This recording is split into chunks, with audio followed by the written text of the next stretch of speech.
Assalamualaikum warahmatullahi wabarakatuh. Perkenalkan, saya atas nama Elma Azahra dengan NIM 20230101040003. Saya dari Prodi PGMIA semester 2. Di video ini saya akan menjelaskan hubungan antara sumber daya alam dengan teknologi. Tanpa berlama-lama, langsung saja ke videonya. Sumber daya alam atau biasa disingkat dengan SDA adalah aset paling penting bagi kehidupan manusia. Teknologi memainkan peran krusial dalam pengelolaan dan pemanfaatan sumber daya alam secara berkelanjutan. Sebelumnya, kita harus tahu dulu nih, apa itu definisi sumber daya alam. Sumber daya alam adalah semua hal yang berasal dari alam dan berguna bagi manusia. Nah, sumber daya alam ini meliputi dua kategori. Yang pertama, sumber daya hayati, dan yang kedua, sumber daya non-hayati. Sumber daya hayati contohnya seperti pohon, tumbuhan, dan binatang yang memberikan manfaat bagi manusia. Misalnya, hutan memberikan udara segar, hewan memberikan makanan, dan tumbuhan memberikan obat-obatan. Nah, kategori yang kedua yaitu sumber daya non-hayati, seperti air, tanah, dan mineral. Ini adalah komponen alam yang tidak hidup, tetapi berguna bagi manusia. Misalnya, air digunakan untuk minum, tanah untuk bercocok tanam, dan mineral untuk industri seperti pembuatan logam. Kemudian, sumber daya alam ini terbagi menjadi tiga. Yang pertama, sumber daya terbarukan, yang kedua, sumber daya tidak terbarukan, dan yang ketiga, sumber daya mineral. Sumber daya terbarukan adalah sumber daya alam yang dapat diperbarui secara alami. Artinya, sumber daya ini dapat diproduksi atau diperbarui kembali oleh alam setelah digunakan. Contohnya adalah energi matahari, angin, dan air. Energi matahari terus dipancarkan ke bumi, angin terus berhembus, dan air terus mengalir. Kemudian yang kedua, sumber daya tidak terbarukan adalah jenis sumber daya alam yang terbatas dan memerlukan waktu yang sangat lama untuk terbentuk kembali. Contohnya adalah minyak bumi, gas alam, dan batu bara. Sumber daya ini tidak bisa diperbarui dengan cepat karena proses pembentukannya memakan waktu jutaan tahun. Ketika sumber daya ini digunakan, jumlahnya akan berkurang dan tidak akan tergantikan dalam waktu yang dekat.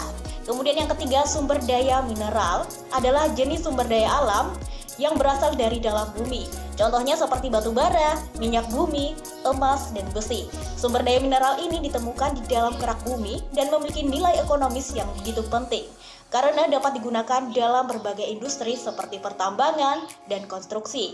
Kemudian selanjutnya yaitu peran teknologi dalam pengelolaan sumber daya alam.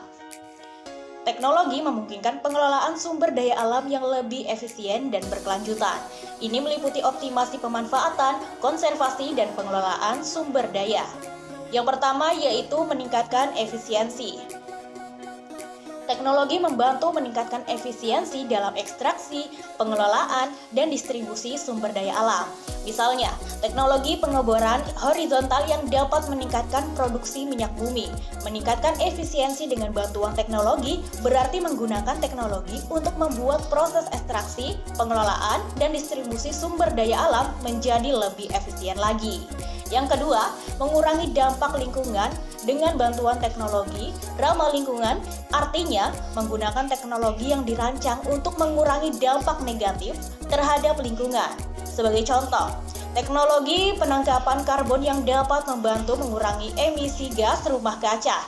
Ini merupakan salah satu contoh bagaimana teknologi ramah lingkungan dapat membantu dalam mengurangi dampak negatif terhadap lingkungan, khususnya dalam mengurangi emisi gas rumah kaca dan kontribusi terhadap perubahan iklim global. Yang ketiga, mempromosikan keadilan sosial. Melalui teknologi berarti menggunakan teknologi untuk memastikan bahwa akses terhadap sumber daya alam dan manfaatnya didistribusikan secara merata dan adil kepada seluruh masyarakat. Kemudian selanjutnya teknologi ekstraksi dan pengolahan sumber daya alam. Yang pertama, ekstraksi. Ekstraksi sumber daya alam melalui teknologi pengeboran horizontal, teknik penambangan terbuka, dan teknik penambangan bawah tanah adalah proses pengambilan sumber daya dari dalam bumi. Melalui metode ekstraksi ini, sumber daya alam seperti minyak bumi, batu bara, atau logam dapat diambil untuk memenuhi kebutuhan manusia. Namun, ini juga perlu dilakukan dengan hati-hati untuk meminimalkan dampak lingkungan dan menjaga keberlanjutan penggunaan sumber daya alam. Kemudian yang kedua, pengolahan. Pengolahan sumber daya alam melalui teknologi pemurnian, pemisahan, dan pengolahan mineral, serta teknologi pengolahan kayu dan hasil pertanian adalah proses di mana bahan mentah dari sumber daya alam diolah menjadi produk akhir yang siap digunakan. Teknologi pemurnian dan pemisahan mineral digunakan untuk memisahkan mineral yang diinginkan dari material yang tidak diinginkan, seperti logam dari batuan. Kemudian selanjutnya yaitu teknologi konservasi dan daur ulang sumber daya alam. Yang pertama yaitu konservasi tanah. Teknologi pengelolaan tanah seperti terasering, rotasi tanaman, dan penggunaan pupuk organik membantu menjaga kesuburan tanah. Terasering membantu mengendalikan erosi tanah dan mempertahankan struktur tanah, sementara rotasi tanaman membantu memperbaiki kualitas tanah dan mengurangi resiko kelelahan tanah akibat penanaman tunggal. Kemudian selanjutnya yaitu konservasi air. Teknologi penampungan air hujan, irigasi tetes, dan sistem pengelolaan air limbah membantu menghemat air dan mencegah pencemaran. Penampungan air hujan memungkinkan untuk menyimpan air hujan yang dapat digunakan kembali untuk keperluan pertanian atau kebutuhan domestik, sehingga mengurangi ketergantungan pada sumber air yang begitu terbatas. Kemudian yang ketiga yaitu daur ulang. Teknologi daur ulang memainkan peran krusial dalam upaya untuk meminimalkan pembuangan limbah dan menghemat sumber daya alam. Melalui praktek daur ulang seperti daur ulang kertas, plastik, dan logam, limbah yang seharusnya dibuang ke lingkungan dapat diubah menjadi bahan baku baru yang dapat digunakan kembali. Proses daur ulang ini membantu mengurangi tekanan terhadap sumber daya alam yang terbatas dengan memanfaatkan kembali material yang sudah ada sehingga mengurangi kebutuhan akan ekstraksi sumber daya alam baru. Kemudian selanjutnya yaitu teknologi energi terbarukan dan sumber daya alam. Teknologi energi terbarukan sangat penting untuk mengurangi ketergantungan pada sumber daya alam tidak terbarukan dan meminimalkan emisi karbon. Nah, ini terdiri dari 3. Yang pertama energi matahari, yang kedua energi angin, dan yang ketiga energi air. Yang pertama, energi matahari. Ini dimanfaatkan melalui teknologi panel surya yang mengubah energi matahari menjadi energi listrik. Nah, proses ini terjadi melalui sel surya pada panel surya yang menangkap sinar matahari dan mengonversinya menjadi listrik. Dengan bantuan teknologi panel surya ini, energi matahari dapat dijadikan sumber listrik yang ramah lingkungan dan berkelanjutan, yang bisa membantu mengupayakan perlindungan lingkungan dan berkelanjutannya energi tersebut. Kemudian selanjutnya yaitu energi angin. Ini dimanfaatkan melalui teknologi turbin yang menggunakan energi angin untuk menghasilkan listrik. Turbin angin bekerja dengan cara mengubah energi kinetik dari angin menjadi energi kinetik melalui putaran baling-baling atau bilah turbin. Dengan bantuan teknologi turbin angin ini, energi angin dapat dijadikan sebagai sumber energi terbarukan yang bersih dan ramah lingkungan. Kemudian yang ketiga yaitu energi air. Ini dimanfaatkan melalui teknologi pembangkit listrik tenaga air yang menggunakan energi air seperti arus sungai atau air terjun yang digunakan untuk menghasilkan listrik. Proses ini terjadi melalui turbin air yang diputar oleh aliran air, mengubah energi kinetik air menjadi energi mekanik. Energi air dapat dijadikan sebagai sumber energi terbarukan yang lebih efisien dan ramah lingkungan. Kemudian selanjutnya yaitu teknologi pemantauan dan analisis sumber daya alam. Ini merupakan alat penting dalam memahami kondisi dan perubahan yang terjadi pada sumber daya alam. Hal ini membantu dalam pengambilan keputusan yang tepat terkait dengan pengelolaan dan pelestarian lingkungan. Melalui teknologi seperti satelit, sistem informasi, geografis, dan sensor, kita dapat memantau kondisi hutan, lautan, tanah, serta kualitas air, udara, dan tanah secara efisien dan akurat. Satelit digunakan untuk pemantauan jarak jauh yang meliputi pemantauan kondisi fisik. Sedangkan SIG memungkinkan pemetaan dan analisis spesial SDA atau sumber daya alam untuk mendukung pengambilan keputusan berbasis lokasi.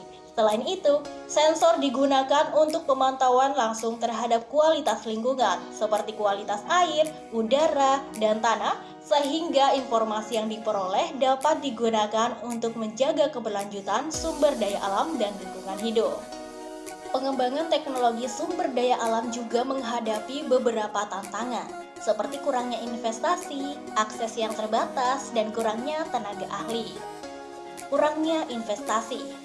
Sampai saat ini, kurangnya investasi itu masih menjadi hambatan utama dalam mengembangkan solusi teknologi yang inovatif dan efektif. Tanpa investasi yang memadai, maka kemampuan untuk menghasilkan teknologi yang dapat memaksimalkan pemanfaatan sumber daya alam secara berkelanjutan dan efisien akan terbatas. Oleh karena itu, upaya untuk meningkatkan investasi dan mendukung inovasi teknologi menjadi kunci dalam mengatasi tantangan ini dan memajukan pengelolaan sumber daya alam secara lebih baik di masa depan. Yang kedua, akses terbatas, yaitu terbatasnya akses terhadap teknologi canggih, terutama di daerah terpencil dan pedesaan. Daerah-daerah yang jauh dari pusat perkotaan seringkali menghadapi kesulitan dalam mendapatkan akses ke teknologi canggih yang dibutuhkan untuk pengelolaan sumber daya alam yang efisien dan berkelanjutan. Sehingga pentingnya untuk meningkatkan aksesibilitas teknologi dan memperluas jangkauan teknologi ke daerah-daerah terpencil menjadi kunci dalam mengatasi tantangan ini dan memastikan bahwa manfaat teknologi dapat dirasakan oleh seluruh masyarakat. Kemudian yang ketiga yaitu kurangnya tenaga ahli. Proses pengembangan dan implementasi teknologi yang efektif memerlukan kehadiran tenaga ahli yang memiliki pengetahuan dan keterampilan yang memadai dalam bidang tersebut. Kurangnya jumlah tenaga ahli yang berkualifikasi dapat menjadi hambatan serius dalam memajukan teknologi untuk sumber daya alam. Oleh karena itu, penting untuk meningkatkan investasi dalam pendidikan dan pelatihan tenaga ahli yang berkompeten dalam teknologi untuk sumber daya alam, guna untuk mengatasi tantangan kurangnya tenaga ahli ini dan mempercepat kemajuan sektor ini. Kemudian selanjutnya yaitu peluang inovasi teknologi dalam pengelolaan sumber daya alam. Ini ada dua, yang pertama robot pertanian dan yang kedua kecerdasan buatan.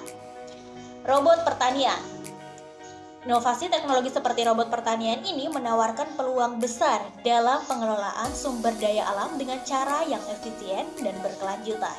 Robot pertanian dapat memberikan bantuan yang signifikan dalam berbagai tahapan pertanian, mulai dari penanaman, pemanenan, hingga perawatan tanaman. Dengan kehadiran robot pertanian, proses pertanian dapat menjadi lebih efisien, mengurangi ketergantungan pada tenaga kerja manusia, dan meningkatkan produktivitas pertanian secara keseluruhan. Kemudian yang kedua yaitu kecerdasan buatan. Contohnya seperti AI.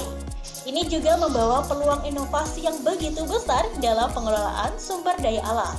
Dengan kemampuannya dalam analisis data, prediksi cuaca, dan pengelolaan sumber daya, AI memungkinkan sistem untuk belajar dari data yang ada dan memberikan informasi yang berguna dalam berbagai aspek pengelolaan sumber daya alam. Baik, untuk kesimpulannya, teknologi memegang peran kunci dalam pengelolaan sumber daya alam yang berkelanjutan. Inovasi dan pengembangan teknologi yang tepat dapat membantu mencapai keseimbangan antara kebutuhan manusia dan kelestarian lingkungan. Masa depan pengelolaan sumber daya alam bergantung pada kemampuan kita untuk memanfaatkan teknologi secara bijak dengan berinvestasi dalam penelitian dan pengembangan. Kita dapat membangun masa depan yang lebih berkelanjutan bagi generasi mendatang. Itulah tadi penjelasan mengenai hubungan antara sumber daya alam dengan teknologi. Kurang lebihnya mohon dimaafkan. Saya akhiri video ini dengan kalimat wabillahi taufiq wal hidayah. Wassalamualaikum warahmatullahi wabarakatuh.